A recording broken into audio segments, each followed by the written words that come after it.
Bonjour à toutes et à tous et merci de votre fidélité. Je suis très heureux de vous retrouver pour cette homélie du deuxième dimanche de Carême. La transfiguration est une expérience que Jésus a volontairement voulu faire partager à 3 de ses apôtres. C'est lui, Jésus, qui prend l'initiative. Il prend avec lui, nous dit l'Évangile, Pierre, Jacques et Jean, et les conduit sur une haute montagne.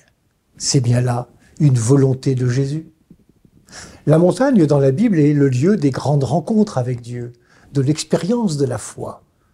Le mont Sinaï avec Moïse, qui reçoit la loi des 10 paroles. Le mont Horeb avec Élie, à qui Dieu se manifeste, non pas dans la grandeur d'un ouragan, mais dans la voix d'un fin silence.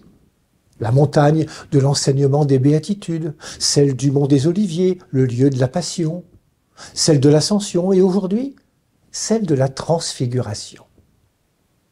Jésus porte le souci de ses disciples. Il prend soin d'eux, il les forme. Jésus les ouvre progressivement à son mystère, à travers ses gestes, ses paroles et sa manière de vivre. Cette montée sur la montagne de la Transfiguration fait partie du programme. C'est ainsi que Jésus les prépare à la mission qui sera la leur après les événements dramatiques qu'il va devoir subir dans sa passion. Plusieurs fois, Jésus leur a parlé ouvertement de sa mort et de sa résurrection, mais pouvaient-ils comprendre? La transfiguration est à la fois une révélation. Jésus, pleinement homme, s'offre lumineux au regard des 3 apôtres. Son visage devient brillant comme le soleil. Il le révèle comme le ressuscité. En Jésus transfiguré resplendit la lumière de Dieu. Cette lumière, c'est celle de Pâques. Pâques, c'est la victoire de la vie sur la mort. La lumière de Pâques fait resplendir la vie. Elle nourrit l'espérance de celles et ceux qui, aujourd'hui, comme jadis les apôtres, ont la mission d'en témoigner. Dieu sait combien cette lumière est vitale dans la grisaille du quotidien, dans les laideurs de l'existence. Jésus sait combien la lumière de la foi est importante, surtout dans le combat de la vie. Alors, le Père prend la parole et dit « Celui-ci est mon Fils, celui que j'ai choisi, écoutez-le ». Ainsi, l'épisode de la Transfiguration a une double fonction. D'abord, d'affirmer aux yeux des disciples l'identité de Jésus. Il est le Fils, celui qui a été choisi. Il est aussi le prophète qu'il faut écouter. Ensuite, de montrer aux apôtres que le chemin que Jésus prend est un chemin qui mène à la lumière. Et c'est pourquoi il faut l'écouter. Le disciple est essentiellement celui qui se nourrit de l'écoute de son maître. Devons être des familiers du Christ, le fréquenter comme on fréquente un ami. Comme baptisés, comme disciples, nous ne tiendrons pas dans la plaine, la terre des multitudes, si nous ne puisons pas à la source.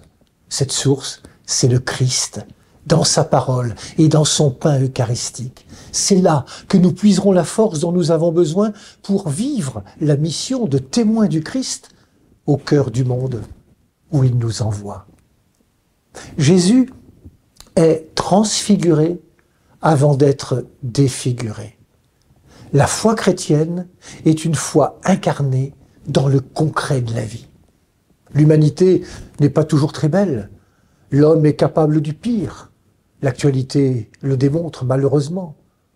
C'est vrai, l'homme est souvent défiguré par la violence, l'égoïsme, la laideur, la médiocrité, mais parfois aussi par la maladie, l'isolement, l'indifférence. Et en même temps, il est vrai que l'humanité est belle, que l'homme est capable du meilleur. La lumière qui veille dans le secret des cœurs de chaque personne transparaît parfois. Que de femmes, que d'hommes célèbres ou ignorés montrent cette lumière à travers leur courage, leur force d'aimer, le don quotidien de leur vie. Ils luttent, ils protestent, ils bâtissent, ils soignent, ils secrètent la paix et l'amour. La transfiguration, c'est chaque jour, en tout lieu de la terre. Mais allons jusqu'au bout de l'Évangile. Jésus descend de la montagne avec les apôtres. Il ne les abandonne pas. Nous savons aujourd'hui qu'il est présent par son Esprit Saint. Dans la foi, nous ne sommes jamais seuls.